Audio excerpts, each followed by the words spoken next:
Ecclesiastes deals with life's big questions. And that's what we're going to talk about. First of all, we're on Ecclesiastes chapter 3. The first 4 verses read, there's an appointed time for everything, and there is a time for every event under heaven. A time to give birth and a time to die. A time to plant and a time to uproot what is planted. A time to kill and a time to heal. A time to tear down and a time to build up. A time to weep and a time to laugh. A time to mourn and a time to dance. Now, did anybody have a tune going through their head while I was reading that? Nope, not Simon and Garfunkel. Who? Nope. It's even up on the screen if you can read the background. The Birds. That's correct.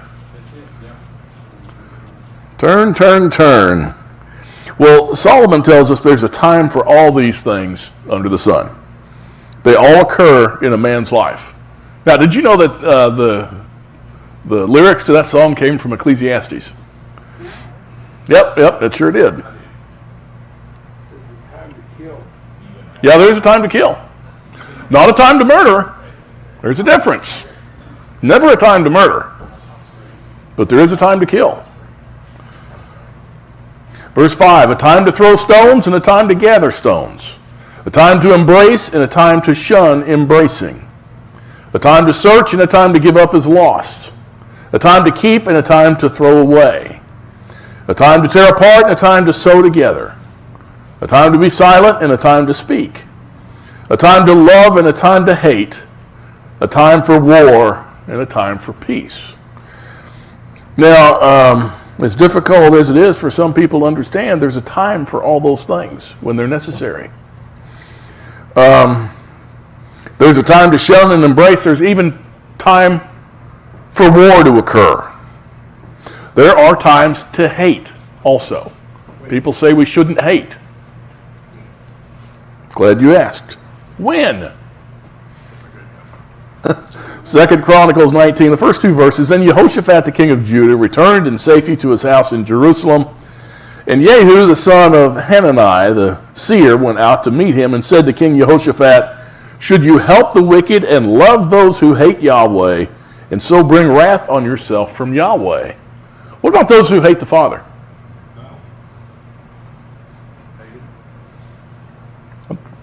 Those are Philistines. Right. Those are Philistines. That's correct. I never thought about hating, but as it's like I'm not going to associate or have hating. Well, right. Right. And hate, sometimes it's a relative term, though. Let's look at it more as a relative term. Not as a hate, I want to punch you in the nose, just a dislike, a relative, as opposed to those that love the Father. Okay, I think we want to, that term hate, it's sure bandied around a lot nowadays. Don't be a hater. That's always, it's way overused. Way overused. Yeah, hate speech, hate crime. I've never understood the hate crime thing. What's a love crime? I just loved him so much I had to stab him. I don't know. It just doesn't make sense to me. But I hate crime makes sense. Right. I hate crime. Right. That's not what he's talking about. Yeah, that's not exactly right. I hate crime. I hate crime.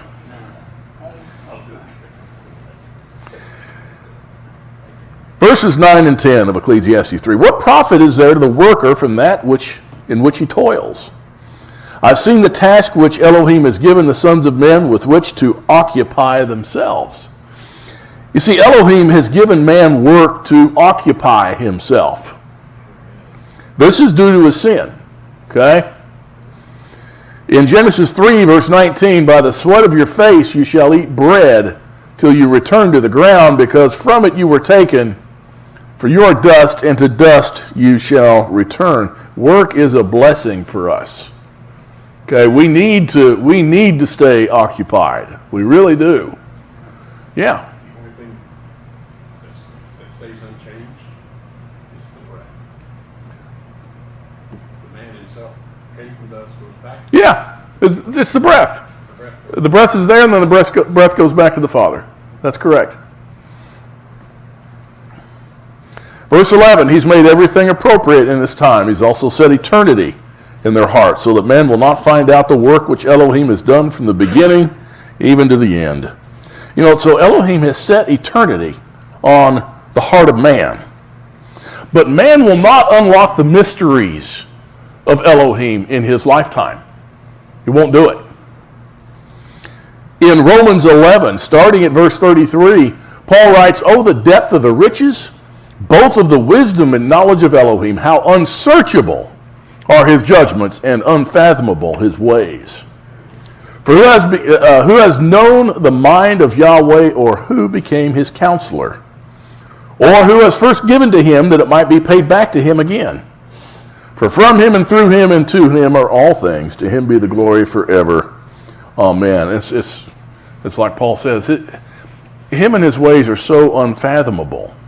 And I hear most everybody who's an atheist is an atheist because they've had tragedy early in life or things like that happened. And why did God let that happen? Okay?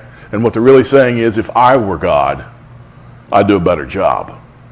Okay? Yeah, it's kind of dangerous. Right. Right. It is dangerous.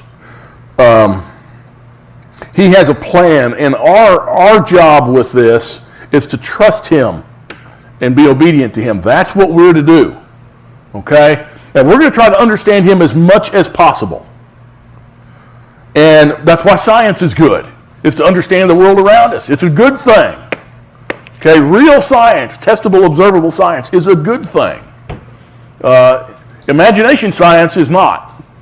You know, imagination science says we came from, us and apes had the same common ancestor, that you and I are just rearranged pond scum.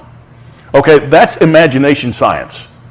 That's not observable, testable, falsifiable science that came to conclusions through the proper scientific method. Okay, there's different kinds of science. There is true observable science, and then there's historical science or imagination type of science. And they say if you don't believe in imagination science, then you're just not very intelligent. Okay? The academia tells you what you should. And it's a matter of belief. And once again, if you don't believe in imagination science, you're not very intelligent. That's the imprint they want to put on your mind. It's all silly. Verses 12 and 13. "I know that there is nothing better for them than to rejoice and to do good in one's lifetime. Moreover, that every man who eats and drinks sees good in all his labor. It is the gift of Elohim." Here's the crux of the matter once again. There's nothing better for man to do than to rejoice and do good in his lifetime. Okay? We are to eat and drink and see good in our labor. Okay? Eat, drink, and see good in your labor. Look at Psalm 128. It's only 6 verses. "How blessed is everyone who fears Yahweh, who walks in his ways. When you shall eat of the fruit of your hands, you'll be happy, and it'll be well with you. Your wife shall be like a fruitful vine within your house, your children like olive plants around your table. For behold, for thus shall the man be blessed who fears Yahweh. Yahweh bless you from Zion, and may you see the prosperity of Jerusalem all the days of your life. Indeed, may you see your children's children. Peace be upon Israel." Okay, there's something we all like to have in life. It's called satisfaction. How do you get that?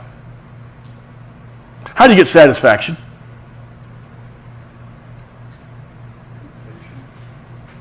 Through work. That's the only way you get it. You know, the old song, "I can't get no satisfaction." Well, get a job. Okay? Whatever job we do, when we finish it and complete it, David, when you finish your house, what do you have? You have satisfaction? Do you have it before then? Not really. Just small amounts, maybe. But it's when you finish that job and you've done a good job and you've worked hard to do it, that's the only time you get satisfaction. Is there any other time you really get it? I can't think of it off the top of my head. Winning the lottery, yeah, that happens a lot. So that's why this is eat, drink, and do a good day's work and be happy with that. Okay? We get satisfaction through what we eat and drink. We get satisfaction in getting a good day's work done. Verses 14 and 15. I know that everything Elohim sees will remain forever. There's nothing to add to it, and there's nothing to take from it.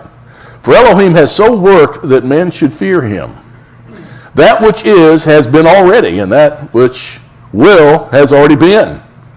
For Elohim seeks what has passed by. You know, Elohim has ordained a continual cycle of life. You know, how do you know fall's coming? It's that time of the year. I've been through 57 of these. Fall's coming, I know it is. You know that? Yeah. Sun's about to go down. You sure about that? I am. It's a cycle that continues. Okay? We live and we die. It's a cycle that continues. And with Elohim's blessings, maybe we have children, and at least our name continues on, our memory continues on. But as far as this life goes, you know, it's a cycle. It's a cycle. That which has been already, and that which has already been. It's Elohim seeks what has passed by. It's that which has been is going to happen again, and that which will be has already happened before. There's nothing new.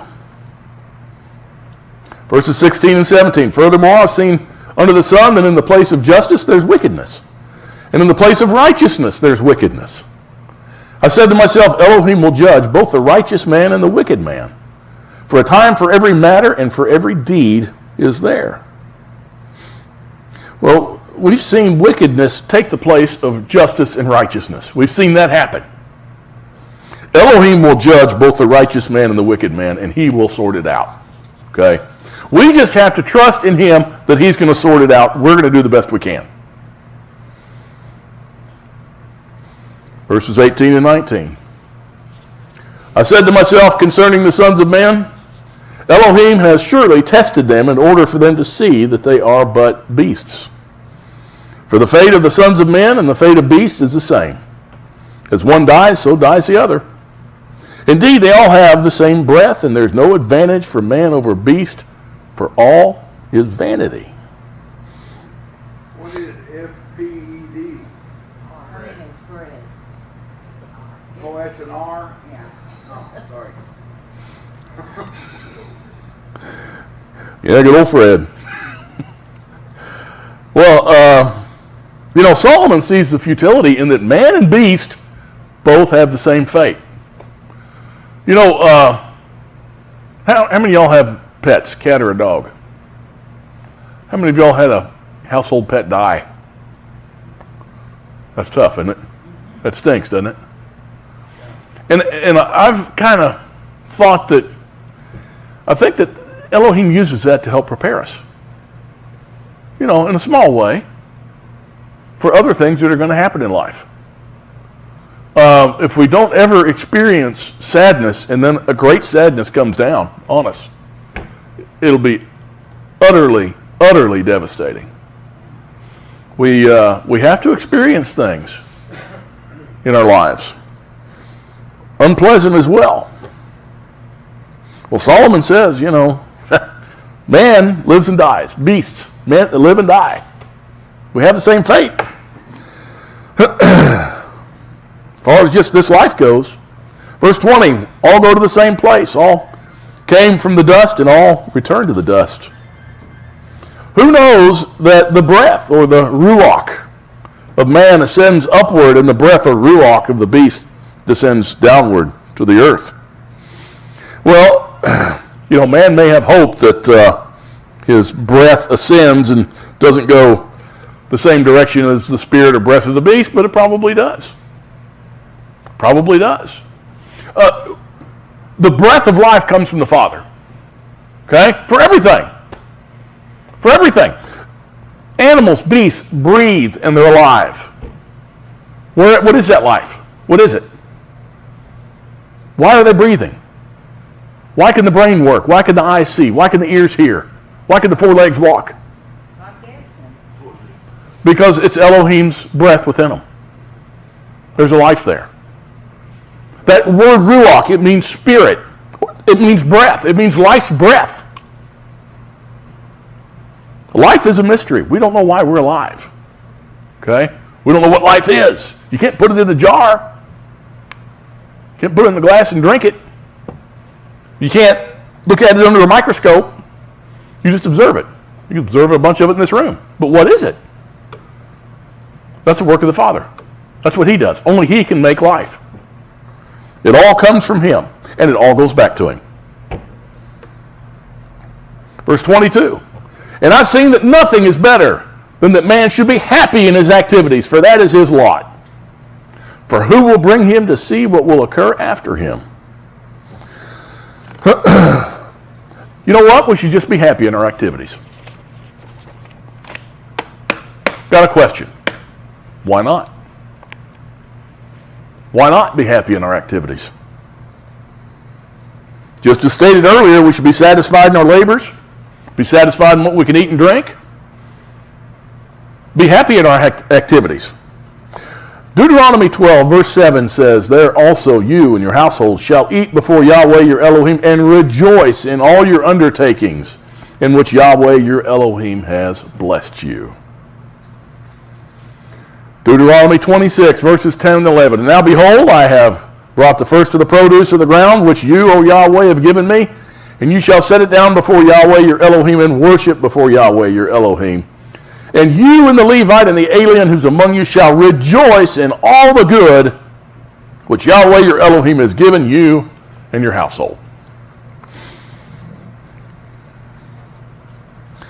Chapter 4, verse 1. Then I looked again at all the acts of oppression which were being done under the sun. And behold, I saw the tears of the oppressed, and that they had no one to comfort them. And on the side of their oppressors was power, but they had no one to comfort them. Solomon contemplates the oppressed people of this world. He sees that the oppressed, they don't have anybody to comfort them. He also sees that the oppressors have no one to comfort them either. The oppressed are alone and the oppressors are alone. Proverbs 25, verses 15 and 16 says, like a roaring lion and a rushing bear is a wicked ruler over a poor people.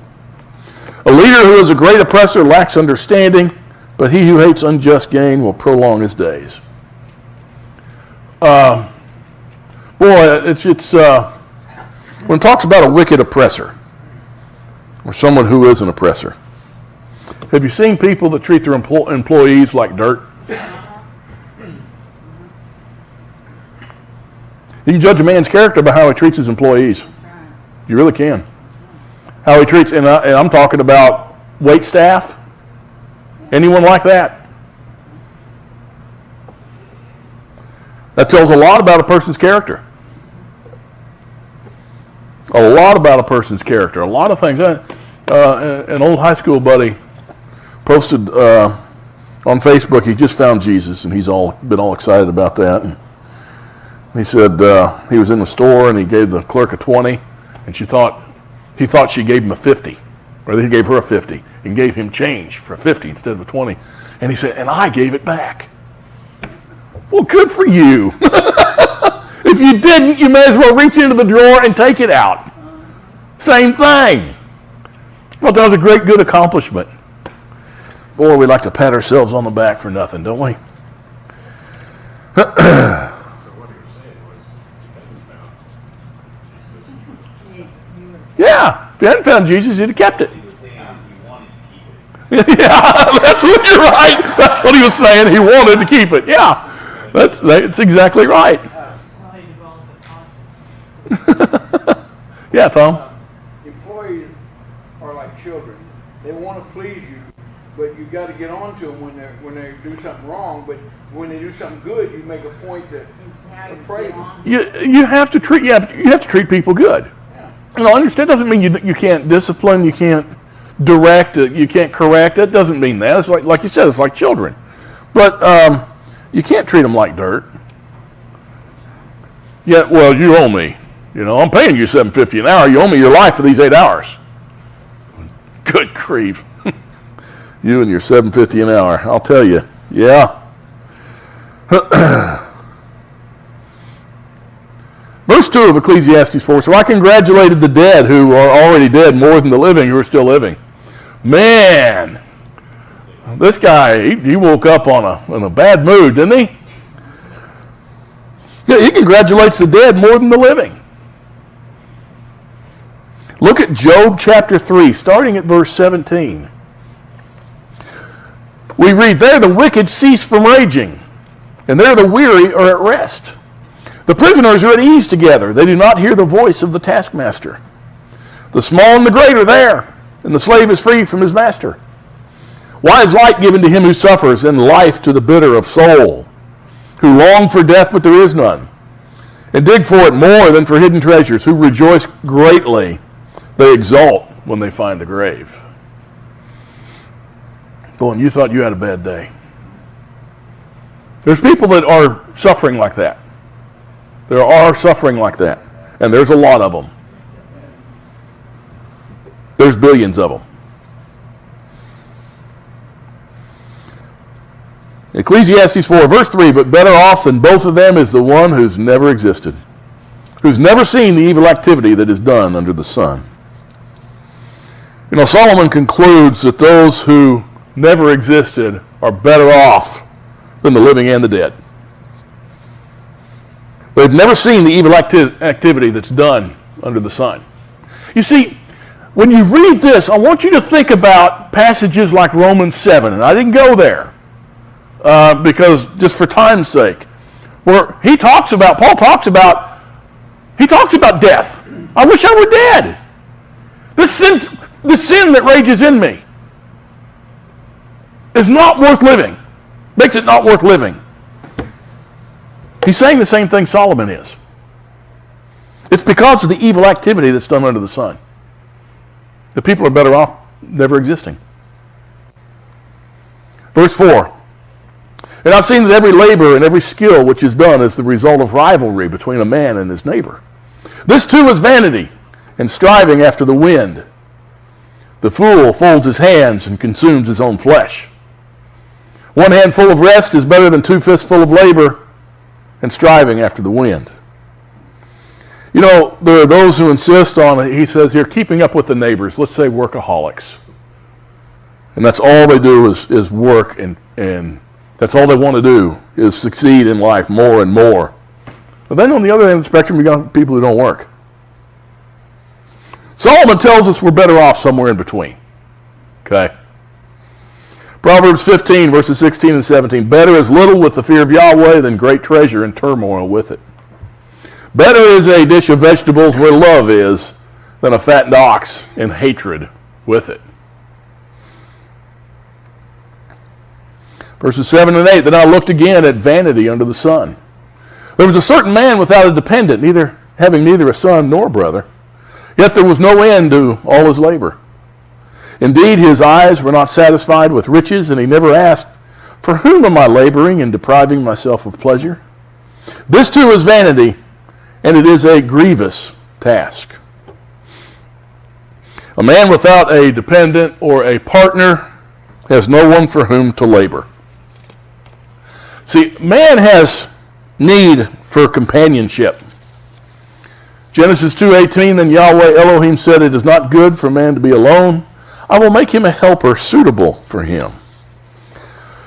He's now going to speak of the benefits of companionship. Verses 9 and 10. 2 are better than 1 because they have a good return for their labor. For if either of them falls, the one will lift up his companion, but woe to the one who falls when there's not another to lift him up. 2 are better than 1.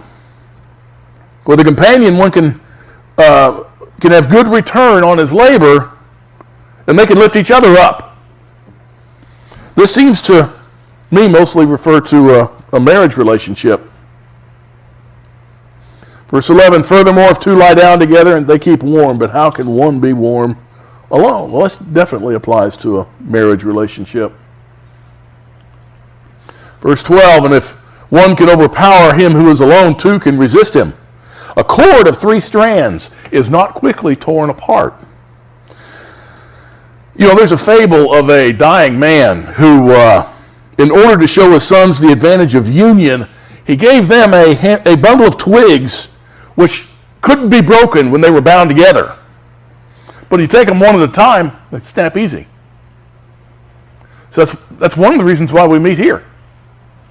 Okay? What was it one lady said? She said it's like her granny always used to say, it's a banana that's pulled away from the bunch that gets peeled. Okay? That's why we're here, is to encourage each other and to learn his ways in his word. Okay, to help each other along those lines. No more Sabbath sheriffs. We used to have a Sabbath sheriff here. It was a joke. We call him the Sabbath sheriff, and he wanted a badge and everything, but we said no. Verses 13 and 14. A poor yet wise lad is better than an old and foolish king who no longer knows how to receive instruction. For he's come out of prison to become king, even though he was born poor in his kingdom. Now, if there's a particular king being spoken of here, I don't know who it is. A king who cannot receive instruction is a fool. Proverbs 28, verse 6, better is the poor who walks in his integrity than he who is crooked though he be rich. You know, if a leader won't take advice from a staff of others, he's a fool. Okay. Doesn't mean he has to take it all the time, but he sure needs to hear it. He sure needs to hear it. Verses 15 and 16. I've seen all the living under the sun throng to the side of the second lad who replaces him. There's no end to all the people, to all who were before him, and even the ones who will come later will not be happy with him. For this too is vanity and striving after the wind. It's still speaking here of the foolish king. It says that the people will throng to his successor. Okay? It's like you read in Daniel. They always say to the king, "O king, live forever." What do you think they said to the next king when he came along? "O king, live forever." Okay? That was a typical greeting to the king. See, but this too is striving after the wind, chasing the wind. Chapter 5, verse 1. Guard your steps as you go to the house of Elohim, and draw near to listen, rather than to offer the sacrifice of fools, for they do not know they're doing evil. The worship of the Father should not involve foolishness. The number one thing it should consist of more than anything else is listening to his instruction. Okay, that's the number one thing. And applying it to your life. That's the number one thing. Verse 2. This is a tough one for a lot of people. Do not be hasty in word or impulsive in thought to bring up a matter in the presence of Elohim. For Elohim is in heaven, and you're on earth.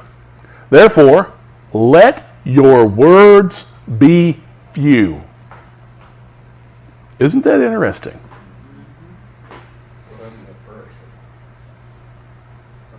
What happened to that prayer circle? Yeah. Yeah. Did you ever go to one of them church prayer meetings? Oh, Lord. I'd rather take a cat of nine tails across the back.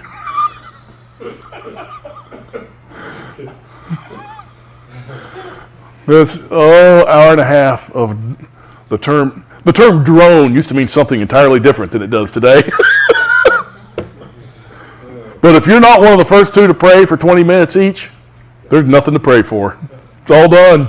You've done prayed for the president, the vice president, the Congress, the Senate, the state House representatives, the state Senate, the governor, the lieutenant governor, the Dallas Cowboys, the Arkansas Razorbacks, the quarterback, the fullback, the center, the left guard, and the right guard. It's Yeah, the Red Cross, the Salvation Army. Do you think he wants to hear that? Let fast prayer be not. Exactly what he said. Amen, brother. Oh my gosh. What do you need to bring up to him? You know what you need? I'll tell you what to bring up to him. Thanks, thankfulness, and prayers to be more obedient and to do his will. What do you need to pray for aside from that?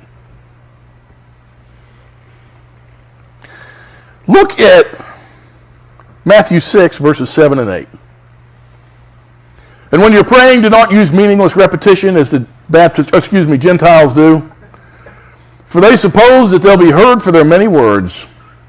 Therefore, do not be like them, for your Father knows what you need before you ask him.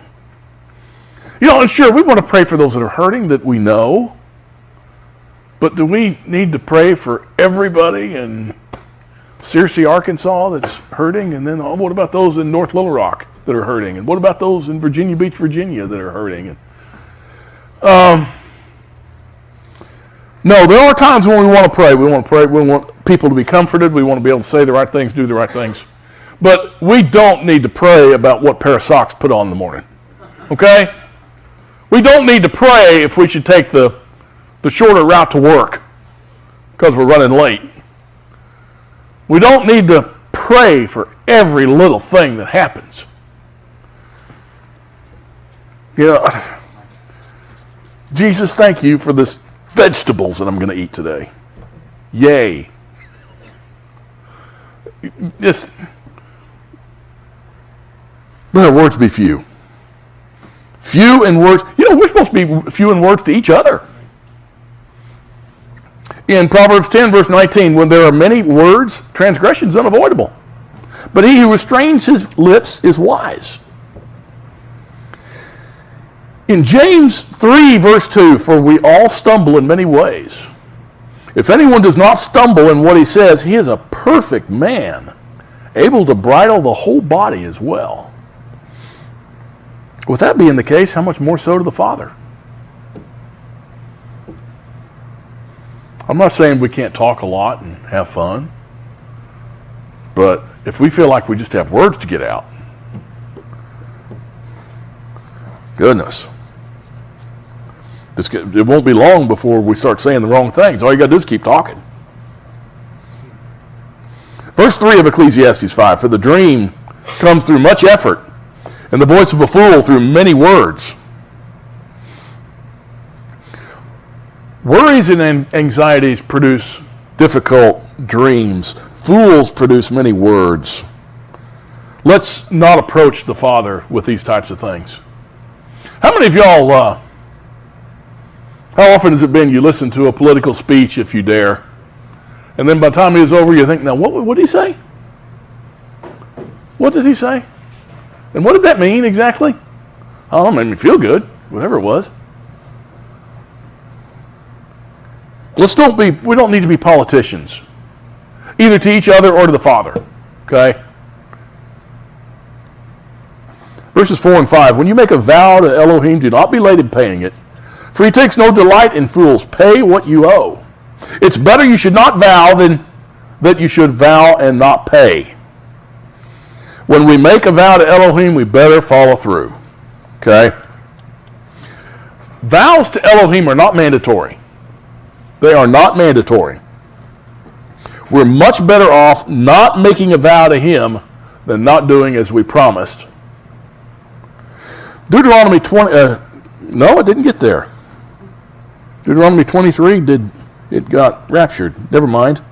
We'll go on to Ecclesiastes 5, verses 6 and 7. Do not let your speech cause you to sin, and do not say in the presence of the messenger of Elohim that it was a mistake. Why should Elohim be angry on account of your voice and destroy the work of your hands? For in many dreams and in many words there is emptiness. Rather, fear Elohim. Our words can cause a lot of damage. The fewer we have, the better off we are. We'll be judged by the words we speak, by the way. I'm not looking forward to that. But it's true. Matthew 12, verses 36 and 37. And I say to you that every careless word that men shall speak, they shall render account for it in the day of judgment. For by your words you shall be justified, and by your words you shall be condemned. I wonder where he got that from. He must have read Ecclesiastes. What do you think? Proverbs 13:3. The one who guards his mouth preserves his life. The one who opens wide his lips come to ruin. The famous quote from Mark Twain. It is better to keep your mouth closed and let people think you're a fool than to open it and remove all doubt. Ecclesiastes 5, verse 8. If you see oppression of the poor and denial of justice and righteousness in the province, do not be shocked at the sight, for one official watches over another official, and there are higher officials over them. There's corruption and oppression at all levels of government. Okay? It's not new. It's not new. Although the level to which it goes today may exceed anything that history's seen. I don't know. Verse 9. After all, a king who cultivates the field is an advantage to the land. A king who actually works is a benefit to the land and to the people and to himself. Verses 10 and 11. He who loves money will not be satisfied with money, nor he who loves abundance with its income. This too is vanity. When good things increase, those who consume them increase. So what is the advantage to their owners except to look on? The love of money will not bring satisfaction. If you've ever known anyone who really loved money, there was no such thing as enough. That's the one word, okay, that they didn't know. Satisfaction will come from doing a hard day's work and then being able to eat and drink afterwards. 1 Timothy 6, verses 10 and 11, Paul writes, "For the love of money is a root of all sorts of evil, and some, by longing for it, have wandered away from faithfulness and pierced themselves with many a pang. But flee from these things, you men of Elohim, and pursue righteousness, godliness, faithfulness, love, perseverance, and gentleness." Psalm 62, verse 10, "Do not trust in oppression, and do not vainly hope in robbery. If riches increase, do not set your heart upon them. They can sure disappear." Ecclesiastes 5, verse 12. "The sleep of the working man is pleasant, whether he eats little or much. But the full stomach of the rich man does not allow him to sleep." You know, the man that sleeps well is the man that's satisfied with his labor. That's the guy that goes to sleep well. But the man in love with his riches, even a full stomach, is going to keep him awake at night. You know why? Who's trying to steal from me? How can I get more? How can I invest it well? I'll get more and more and more. How can I take the other guy's money? Verses 13 and 14. "There is a grievous evil which I have seen under the sun, riches being hoarded by their owner to his hurt. When those riches were lost through a bad investment and he had fathered a son, then there was nothing to support him." Hoarding riches, we can easily lose things in a bad investment. I know a lot of people that have. Then a man's life work that he wants to leave to his son, all gone. And what happened to those years and decades of dedicating your life to money? What happened then? All gone. Verses 15 and 16, "As he had come naked from his mother's womb, so he will return as he came. He'll take nothing from the fruit of his labor that he can carry in his hand. And this also is a grievous evil. Exactly as a man is born, thus he will die. So what is the advantage to him who toils for the wind?" If a man hoards his riches and loses it all, then he's got nothing. He'll go into the grave the same way he came into the world, naked. Verses 17 and 18, throughout his life he also eats in darkness with great vexation, sickness, and anger. Here's what I've seen to be good and fitting: to eat, to drink, and enjoy oneself and all one's labor in which he toils under the sun during the few years of his life which Elohim has given him, for this is his reward. See, Solomon comes full circle once again. All of life is vanity and chasing after the wind. Okay? Man should enjoy his labor and his food and his drink. That's your reward from Elohim. Paul had these words of Solomon in mind when he wrote to Timothy in 1 Timothy 6, starting at verse 17. Instruct those who are rich in this present world not to be conceited or to fix their hope on the uncertainty of riches, but on Elohim, who richly supplies us with all things to enjoy. Instruct them to do good, to be rich in good works, to be generous and ready to share, storing up for themselves the treasure of a good foundation for the future, so that they may take hold of that which is life indeed. O Timothy, guard what has been entrusted to you, avoiding worldly and empty chatter and the opposing arguments of what is falsely called knowledge, which some have professed and thus gone astray from faithfulness. Grace be with you.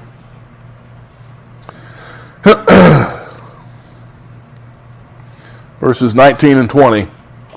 Furthermore, as for every man to whom Elohim has given riches and wealth, he's also empowered him to eat from them and to receive his reward and rejoice in his labor.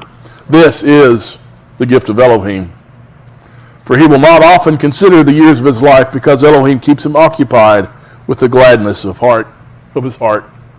You know, here's something about wealth.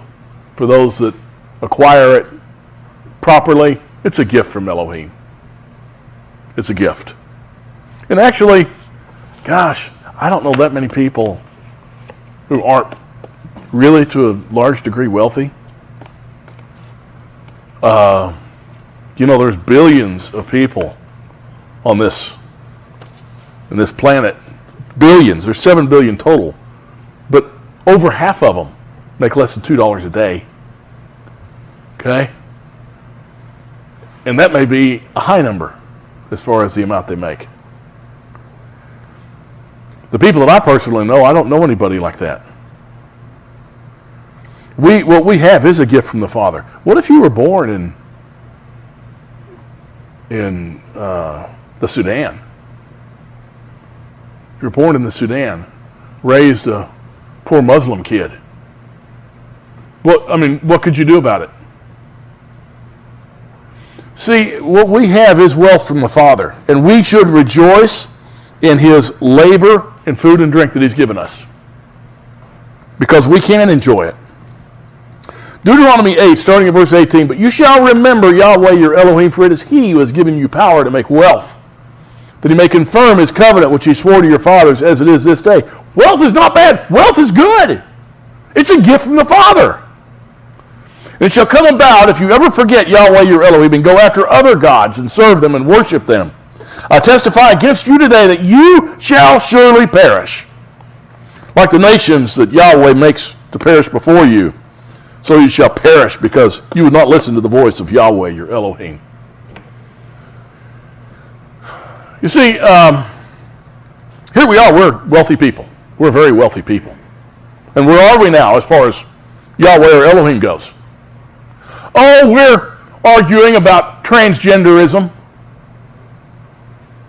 which is a joke. We're in political spats trying to kill each other with politics. Where are we with Yahweh or Elohim? Who? That's what happens with wealth. People forget about him. They start focusing on stupid stuff. Sexual depravity. Gender identity. Hate speech. Offensive words. I was online, and I remember I posted something. It wasn't on Facebook. It was in somewhere else. And I had mentioned someone being female. And This had to be a young girl in college. She said, well, blankety blank you for dehumanizing me by calling me a female. I never heard that before. What did she want to be called? Oh, she's begging to be called a lot of other things.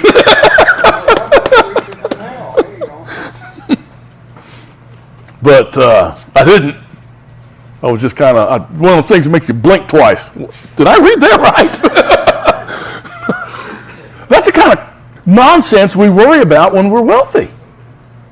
We don't worry about, real oppression of the poor or helping our fellow man or working on obedience in our lives. No. It's and when you forget about where do you get satisfaction? From what you eat, what you drink, and put in a good day's work? Well, forget that. What's the one thing you're never going to find then? I can't get no satisfaction. That's right. Never find it. Striving after the wind.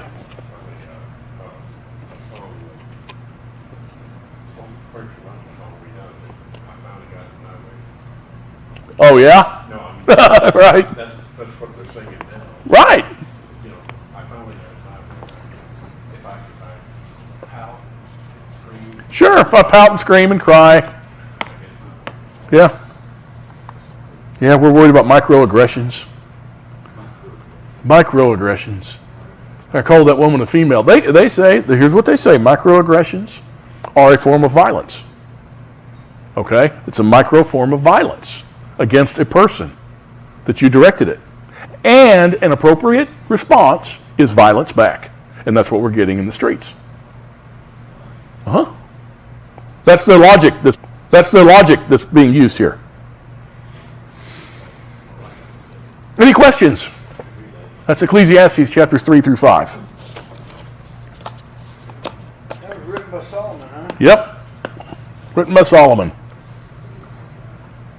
All right, let's pray and we'll be dismissed. Heavenly Father, we thank you for the wisdom that you did give to your people through your son Solomon. We do pray, Father, that we take this to heart, that we understand our place in life and appreciate those things that you have given us. And Father, we pray that you draw us closer to you and stronger to you in obedience as we look forward to your Sabbath, if it be your will, as we pray as your humble servants. Amen.